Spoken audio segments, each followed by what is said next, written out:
បាទសួស្តីបងប្អូនទាំងអស់គ្នាហ្នឹងហើយថ្ងៃនេះមកដល់ព្រៃឡង់ហើយបងប្អូននៅគេហៅភូមិរៀបរយតែអ្នកខ្លះក៏ហៅថាបងកនហើយខ្ញុំមកនេះគឺមកយកទឹកឃ្មុំពី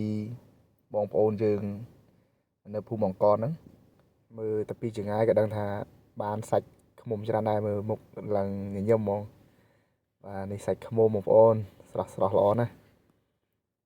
អញ្ចឹងខ្ញុំមិនសូវចេះហូបទេសាច់ហ្នឹងគាត់ថាចង់អាំងអត់ប៉ុន្តែគាត់ថាខ្ញុំថាហូបចេះក្តៅធ្លាប់ហូបម្ដងដែរតែហូបទៅក្តៅពេកដល់ពេលអញ្ចឹងអត់សូវចេះហូបគេហើយគោលបំណងរបស់ខ្ញុំគឺចង់បានទឹកទេនេះគឺទឹកឃ្មុំ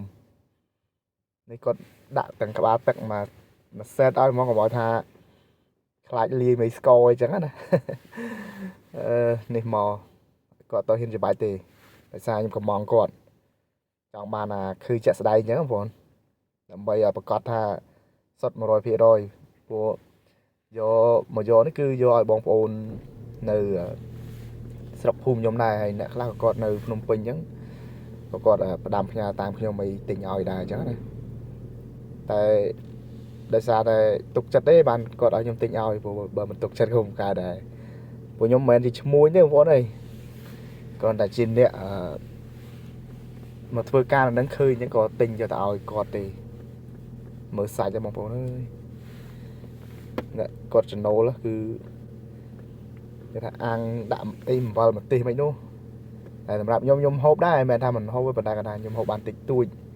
ព្រោះសារហូបទៅចេះតែក្តៅអញ្ចឹងណាបើសិនជាបងប្អូនចង់បានទឹកឃ្មុំឬក៏សាច់ឃ្មុំអីបងប្អូនអាចតាក់ទងមកខ្ញុំបានខ្ញុំដាក់លេខទូរស័ព្ទនៅ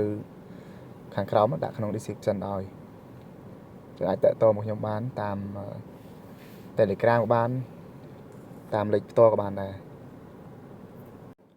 ហើយថ្ងៃនេះពួកគាត់រកអត់សូវបានច្រើនប៉ុន្មានទេបងប្អូនបានទឹកឃ្មុំដូចជា7លីត្រជាងប៉ុន្តែថ្ងៃមុនគាត់រកបាន3លីត្រទៀតអញ្ចឹងសរុបទាំងអស់វា10លីត្រ10លីត្រកន្លះហើយខ្ញុំតម្រូវការរបស់ខ្ញុំគឺច្រើនដែរបងប្អូនក៏កំងដូចជា7-20លីត្រនោះហើយឡើយអត់ទាន់គ្រប់ចំនួនទេខ្ញុំឲ្យគាត់ទៅជួយរកបន្ថែមទៀតដើម្បីឲ្យគ្រប់ចំនួនតែបងប្អូនខាងភ្នំពេញក៏កំងអញ្ចឹងណាអញ្ចឹងចំពោះតម្លៃវិញគឺធូរថ្លៃទេបងប្អូនដោយសារតែខ្ញុំមិនមែនជាឈ្មួញខ្ញុំអ្នកមកធ្វើការពេលអញ្ចឹងគឺខ្ញុំចុះឡើងទេចុះខេត្តទៅកាលនេះខ្ញុំមកមើលការងារអញ្ចឹងទៅក៏ខ្ញុំដឹកយកទៅវិញទៅ